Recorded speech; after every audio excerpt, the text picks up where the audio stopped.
Hello friends, स्वागत है हमारे यूट्यूब चैनल में आप सभी का। तो आज हम पढ़ेंगे फिजिक्स का सबसे इम्पोर्टेंट चैप्टर बल तथा गति के प्रकार। आज हमें पढ़ना है बल तथा गति के जो नियम होता है उसी के बारे में हमें पढ़ना है। तो सबसे पहले हम ये जानने का प्रयास करेंगे कि बल और जो गति के नियम है इसका खोज किसने किया। आपको यहाँ से एक प्रश्न उभर कर सामने आएगा। तो इसका खोज सर आइजक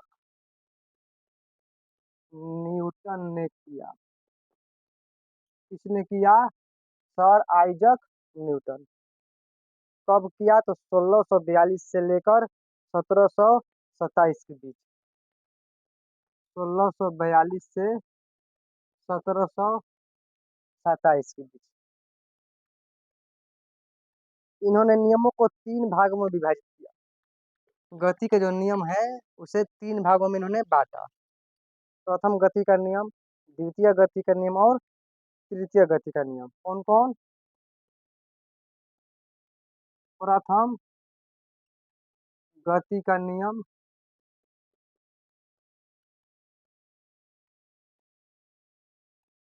द्वितीय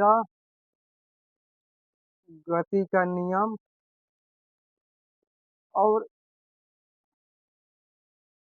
तृतीय गति का नियम।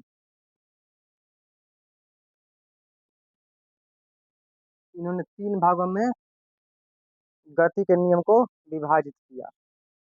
किसने? तो सर आइजक न्यूटन ने। तो सबसे पहले हम पढ़ेंगे प्रथम गति का नियम। प्रथम गति का नियम क्या कहता है? यहाँ से आपको बहुत सारा प्रश्न ऑब्जेक्टिव या सब्जेक्टिव मिलेगा। तो प्रथम गति के नियम के अनुसार, प्रथम गति के नियम के अनुसार इस गति के नियम के अनुसार क्या होता है कि प्रत्येक वस्तु अपनी विराम की अवस्था बनाए रखती है या सरल रेखा में एक समान गति की अवस्था बनाए रखती है। ध्यान से इसको समझिएगा। कोई भी वस्तु हो, प्रत्येक वस्तु, मान लीजिए कलम हो गया, कॉपी हो गया, कोई खिलौना हो गया या कोई अन्य चीज हो गया, वह विराम की अवस्था में है तो विराम की अवस्था में रहेगा या वह गति की अवस्था में तो गति की अवस्था में रहेगा, जब तक उस पर कोई बाहरी असंतुलित बल कार्य न करे। अगर वह कार्य करेगा तो वह अपना जो विराम वाला अवस्था है उसे खो देगा और जो गति वाला अवस्था है उसे खो देगा, यानी कि वह विराम की अवस्था में धीरे धीरे आने लगेगा। अगर वो विराम है तो वो गति की अवस्था में जाने लगेगा। मान लीजिए कोई मेज पर कोई पेंसिल या कलम रखा हुआ है, जब तक आप उसे उठाइएगा नहीं तब तक वह वहीं पड़ा रहेगा। या कोई आपने कोई खिलौना खरीदा या मान लीजिए चाबी वाला गाड़ी खरीदा, उस गाड़ी को क्या किया आपने? चाबी ऐंठ दिया। या मान लीजिए रिमोट वाला गाड़ी खरीदा या बैटरी वाला कोई भी चीज खरीदा, तो उसे आपने क्या किया? चलाना आरंभ कर दिया। अगर बीच में कोई रोड़ा आ जाएगा या कुछ आ जाएगा, रुकावट उत्पन्न करना या विरोध उत्पन्न करने वाला, तो क्या होगा? वो जाकर वहां रुक जाएगा। तो यह जो है प्रथम गति के नियम के अनुसार ये सब होता है। जो इनका प्रथम गति का नियम है इन्हीं के अनुसार ये सब घटना होता है। और हम बात करेंगे बल का। बल क्या होता है? बल के बिना ये जो नियम है अधूरा है। तो बल वह भौतिक कारक है। बल एक भौतिक कारक होता है जो किसी भी वस्तु पर लगता है तो उसकी क्या करता है?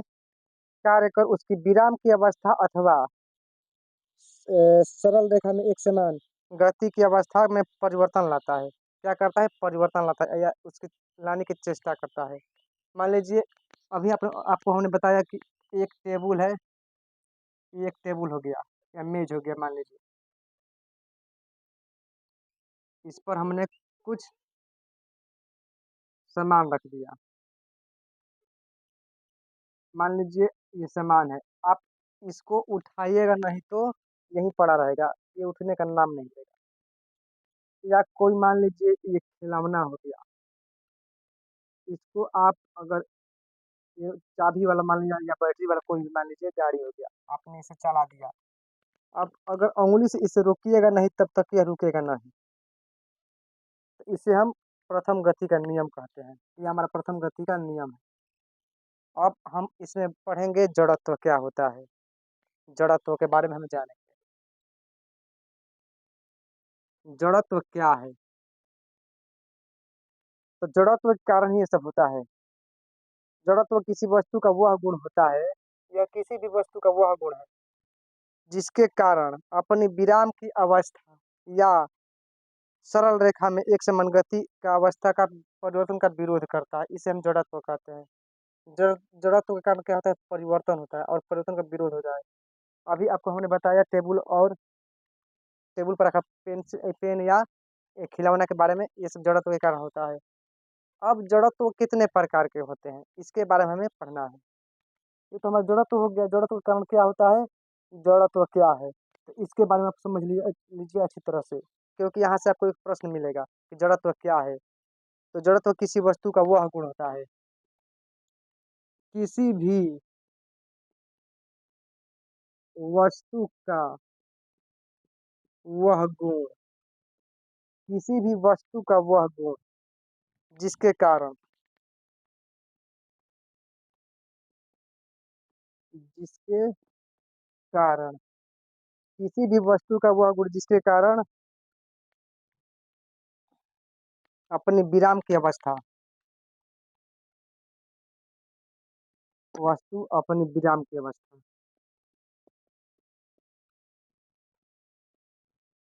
विराम की अवस्था या सरल रेखा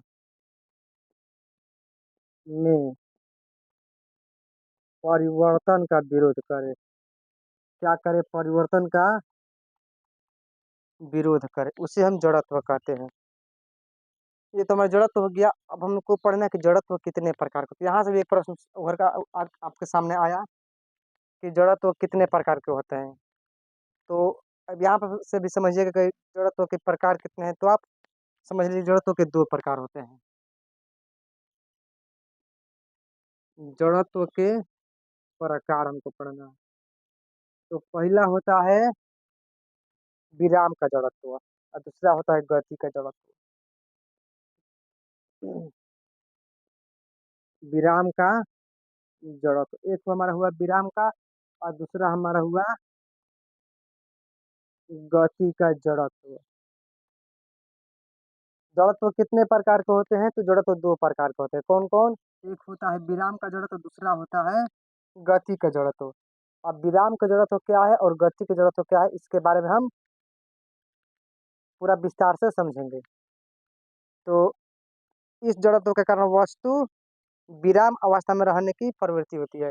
विराम के जड़त्व के अनुसार कोई भी वस्तु अपनी विराम के अवस्था में रहता है, जबकि गति की अवस्था के अनुसार कोई भी वस्तु अपनी गति की अवस्था में रहना चाहता है। तो ये हमारा हो गया विराम और गति का जड़त्व का। अब हम पढ़ेंगे इसमें विराम के जड़त्व के कुछ उदाहरण के बारे में। उदाहरण क्या होता है? तो चलिए इसके बारे में हम पढ़ते हैं।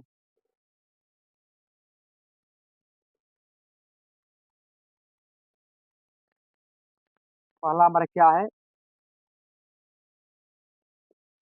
विराम के जड़त्व के उदाहरण। ये हमारा हो गया विराम के जड़त्व का उदाहरण। तो बस या रेलगाड़ी का अचानक चलना। पहला उदाहरण क्या होगा? पहला उदाहरण हमारा होगा बस या रेलगाड़ी का अचानक चलने पर खड़ा यात्री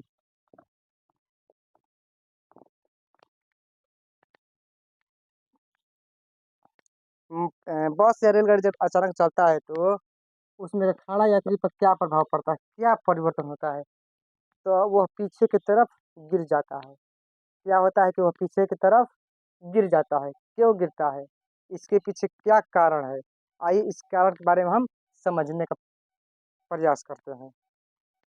तो जब या जब बस या रेलगाड़ी एक एक चलना आरंभ करती है तो जो व्यक्ति का, ये मान लीजिए ये बस का फर्श हो गया, ये बस का क्या है, फर्श है। और ये व्यक्ति का पैर है, ये व्यक्ति का क्या हुआ, तो पैर हुआ।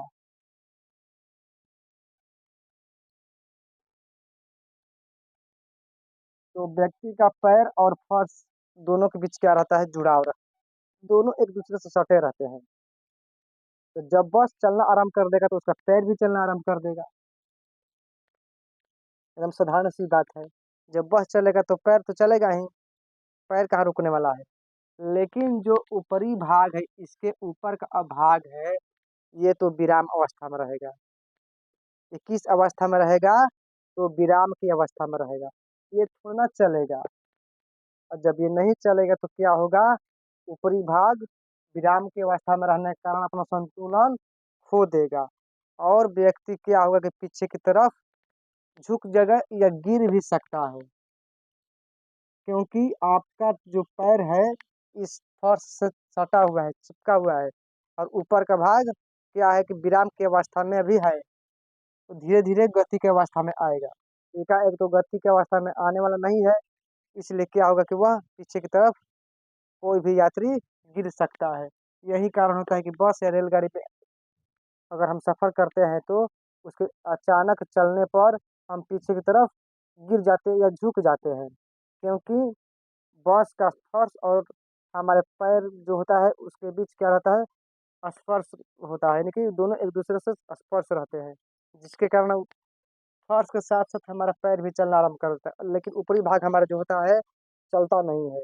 इसके कारण क्या होता है कि हम अपना संतुलन खो देते हैं और पीछे की तरफ झुक जाते हैं। और फिर बाद में हम अपना गति की अवस्था में धीरे धीरे आ जाते हैं। यही कारण होता है। तो ये हमारा क्या हुआ, ये हमारे विराम की जरूरत का पहला उदाहरण हुआ। चलिए अब दूसरे उदाहरण के बारे में हम बात करेंगे। विराम की जरूरत का दूसरा उदाहरण। दूसरा उदाहरण क्या है कि छड़ी के प्रहार द्वारा दरी के धूल का झड़ना। छड़ी के प्रहार के द्वारा दरी का धूल कण का झड़ना, झड़ना। अगर हम छड़ी से अगर हम दरी पर पीटते हैं, मान लीजिए ये हमारा एक दरी हो गया, ये हमारा क्या है, दरी है। ये सब का, ये सब इसका क्या है, मान लीजिए इस पर कुछ किया गया है कटिंग वटिंग। अगर हम छड़ी से इसको अगर हम पीटेंगे तो क्या होगा, इसमें से धूल कण निकलेगा। इसमें से क्या होगा, धूल कण बाहर निकलेगा। लेकिन धूल कण बाहर निकलेगा तो ये क्यों बाहर निकलेगा, इसके पीछे कुछ कारण है। तो अगर हम छड़ी से अगर दरी पर प्रहार करते हैं तो उसका धूलकण अलग हो जाता है, क्योंकि वो धूलकण विराम की अवस्था में रहता है।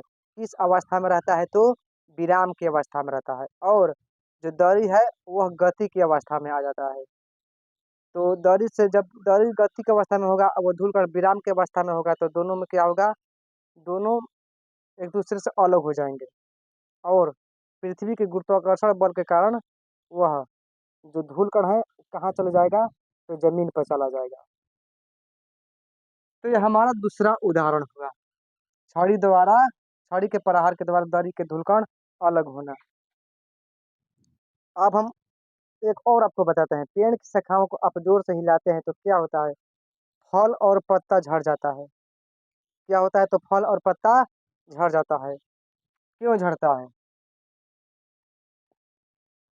पेड़ के शाखाओं को जोर से हिलाने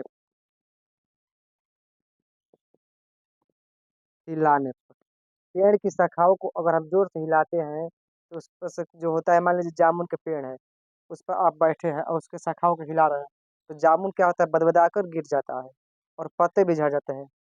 ऐसा इसलिए होता है कि उस शाखाओं को जब हिलाते हैं तो शाखा जो होता है गति की अवस्था में आ जाता है। लेकिन जो फल और पत्ते हैं वो विराम की अवस्था में रहते हैं। तो क्या कहते हैं अपना संतुलन वो भी खो देते हैं, जिस तरह हम बस में बैठे हैं, खड़ा है तो पीछे की तरफ झुक जाते हैं, उसी तरह ये भी प्रक्रिया होता है कि वो अपना संतुलन खो देता है और इधर-उधर हटने लगता है। तो वो क्या होता है नीचे गिर जाता है, क्योंकि नीचे पृथ्वी का गुरुत्वाकर्षण बल कार्य करता है। तो वह फल और क्या होता है पत्ता नीचे गिरता है। फल और पत्ता गिर जाता है या अलग हो जाता है, अलग हो जाता है। तो ये तो था हमारा विराम का जड़त्व। अब हम पढ़ेंगे गति का जड़त्व। गति का जड़त्व क्या होता है? चलिए इसके बारे में हम थोड़ा विस्तारपूर्वक जान लेते हैं।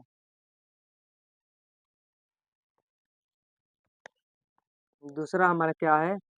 तो गति का जड़त्व के उदाहरण।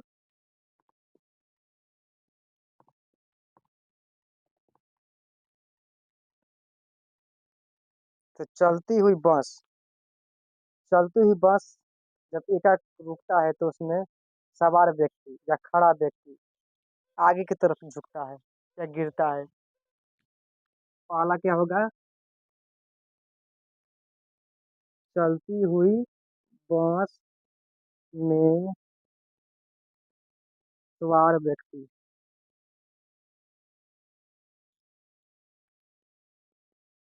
आगे की ओर झुकाना।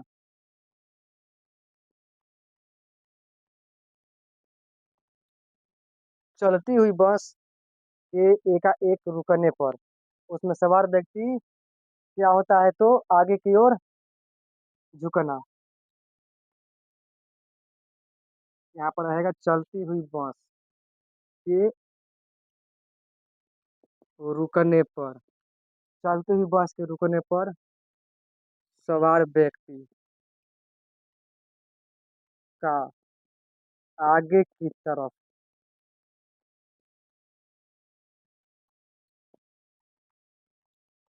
झुकाना।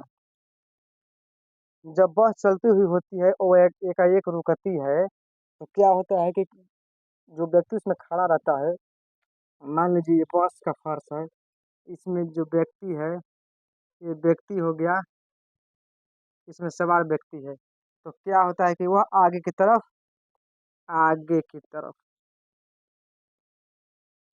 की तरफ क्या होता है वो झुक जाता है। आज जब वही हमारे विराम को जरूरत होता तो वह क्या होता था तो पीछे की तरफ झुकता था। ठीक इसका विपरीत होता था। यहाँ पर क्या होता है पीछे की तरफ, यहाँ पर क्या हुआ आगे की तरफ। ठीक इसका उल्टा हुआ परिणाम। ऐसा कैसे होता है तो सेम प्रक्रिया इसमें भी होती है कि फर्श और बस का जो फर्श है और व्यक्ति का पैर है एक दूसरे के से क्या होता है स्पर्श हुआ यानी कि छुआ रहता है।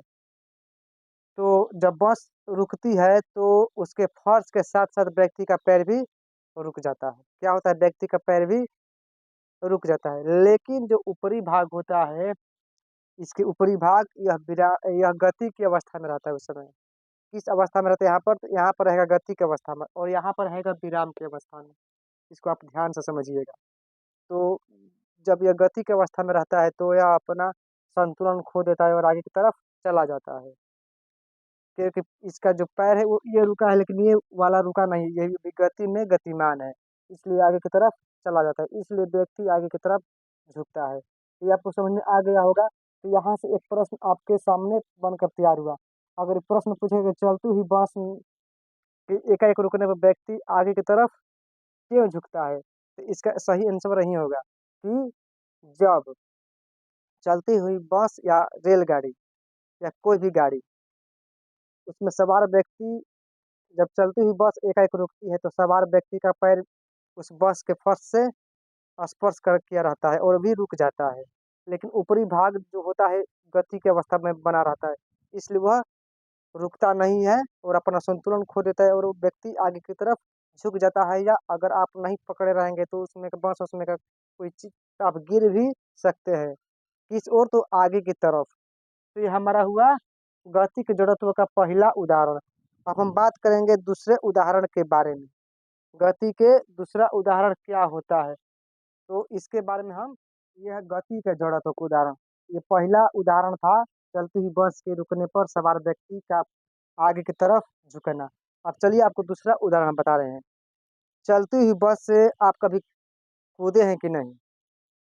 चलती हुई बस या कोई भी गाड़ी रेलगाड़ी से आप कूदेंगे नहीं। आप चोटिल हो जाएँगे, पूरा एकदम खत्म हो जाएगा कहानी आपका।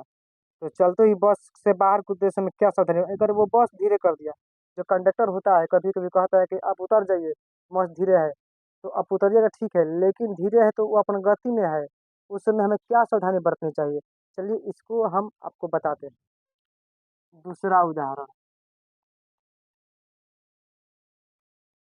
चलती हुई बस चलती हुई बस से कूदते समय क्या सावधानी बरतें?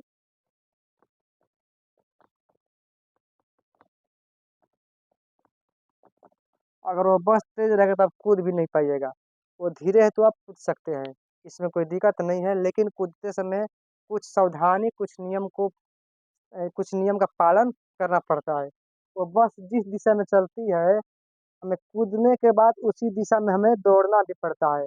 अगर आप नहीं दौड़िएगा, नहीं चलिएगा तो क्या होगा आप गिर सकते हैं और आपको चोटें आ सकती है। इसलिए जब चलती हुई बस से कूदते समय हमें क्या करना चाहिए कि उस दिशा में कुछ दूरी तय करना चाहिए कूदने के बाद भी और धीरे-धीरे अपनी दूरी को या धीरे-धीरे अपन जो हम दौड़ रहे हैं, दौड़ को धीरे-धीरे घटाना चाहिए और फिर रुकना चाहिए, नहीं तो हम चोटिल हो जाएँगे। यही जो है गति का जड़त्व दूसरा नियम व्यक्ति को आप रोकेंगे तो वो नहीं रुकता है। तीसरा उदाहरण क्या कहता है, दौड़ता हुआ व्यक्ति दौड़ता हुआ व्यक्ति क्यों नहीं रुकता है? दौड़ता हुआ व्यक्ति एकाएक क्यों नहीं रुकता है?